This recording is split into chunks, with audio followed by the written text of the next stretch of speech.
নমস্কাৰ, স্বাগতম জনাইছোঁ আজি মোৰ অন্য এটা ৰেচিপিলৈ ফ্ৰেণ্ডছ। আজি মই লৈ আহিছোঁ আপোনালোকৰ কাৰণে জাতিলাও আৰু কাৱৈ মাছৰ এখন সুস্বাদু লগা আঞ্জা। আৰু এই আঞ্জাখন কেনেকৈ বনাইছোঁ বলকচোন আৰম্ভ কৰি দেখুৱাওঁ। কাৱৈ মাছকেইটা ভালদৰে ধুই পখালি লৈছোঁ মই। এতিয়া দি দিম ইয়াতে নিমখ ভাজি ল'বৰ কাৰণে। তাৰপাছত দি দিম মই অকণমান হালধি গুড়ি, জিৰা গুড়ি আৰু অকণমান দিছোঁ জলকীয়াৰ গুড়ি। আৰু এইখিনি এতিয়া মই ভালদৰে সানি ল'ম। আৰু এই কাৱৈ মাছ আৰু জাতিলাওৱে বনালে সঁচাকৈ খুবেই সোৱাদ লাগে। ভালদৰে মই সানি লওঁ।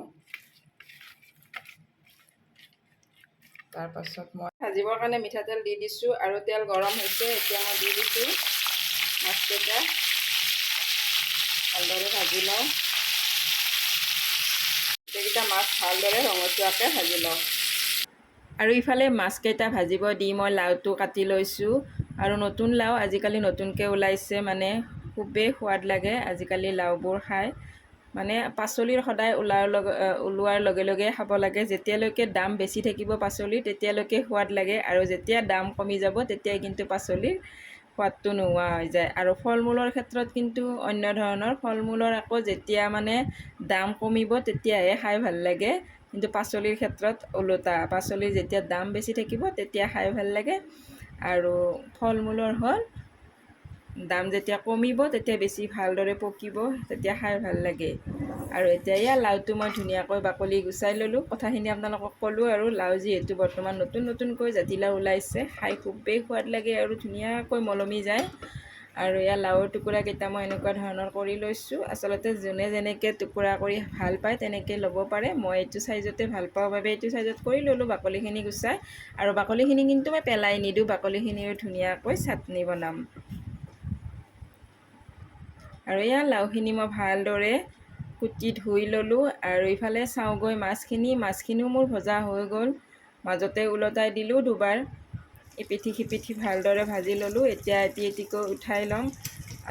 আচলতে পানীলাও এনে বনালেও সোৱাদ লাগে, কিন্তু মাছ দিলে আৰু বেছি সোৱাদ লাগে। তাতে আকৌ কাৱৈ মাছ আৰু বেছি সোৱাদ লাগে সেনেকৈ বনালে। কম তেল মছলা দি মই কেনেকৈ বনাওঁ, আচলতে মাহঁতে বনাইছিলে এনেকৈ, তো সেয়েহে মই ভাবিলোঁ সকলোৱেতো আজিকালি বনাব জানে, তথাপি মই কেনেকৈ বনাওঁ সেইটোহে দেখুৱাইছোঁ। এয়া মাছ ভজা তেলখিনিতে মই জলকীয়া পিঁয়াজখিনি দি দিলোঁ।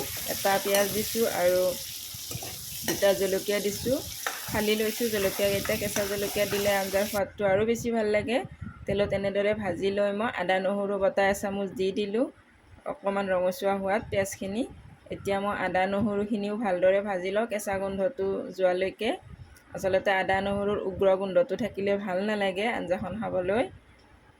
আৰু ইয়াতে মই এতিয়া দি দিম প্ৰয়োজনীয় মছলা গুড়িখিনি। হালধি গুড়ি দি দিলোঁ আৰু দি দিলোঁ জিৰাৰ গুড়ি, জলকীয়া নহয়, আৰু ইয়াৰ জলকীয়াৰ গুড়ি অকণকৈ দি মই মছলা সকলো ধৰণৰে দিব লাগে। মছলাই কোনোদিনে ক্ষতি নকৰে আমাক, কিন্তু তেল সদায় কমকৈ খাব লাগে। কিন্তু প্ৰয়োজনীয় মছলাখিনি দিব লাগে, তেতিয়া আমাৰ হজম হোৱাত সহায় কৰে। জিৰা গুড়িও হজম কৰে। আৰু নিমখ দি দিলোঁ। দি মই এইখিনি এতিয়া মছলাখিনি ভালদৰে ভজা হোৱাত লাওখিনি দি দিলোঁ। তাৰপাছত নিমখ চিমখ দি মই ভালদৰে এতিয়া লাৰি দিলোঁ। আৰু পানী আপোনালোকে একেবাৰে নিদিব, নিজে নিজে যেতিয়া লাওটোৱে পানী এৰি দিব আৰু সেই পানীতে লাওখিনি ৰান্ধিব লাগে, খুবেই সোৱাদ লাগে। ইচ্ছা কৰিলে এটা বা দুটা ইয়াতে আলু কাটি দিব পাৰে, মই দিয়া নাই আলু, মোৰ এনেকৈয়ে ভাল লাগে। যিহেতু পানীলাও খুবেই হেল্ডি হয়, তাত আৰু আলু দিব নালাগে, তেতিয়া ৰোগীয়া মানুহেও খাব পাৰিব। এতিয়া ঢাকনি মাৰি দিলোঁ ভালদৰে লাৰি দি, আৰু এবাৰ মাজতে মই লাৰি দিম ঢাকনি গুচাই।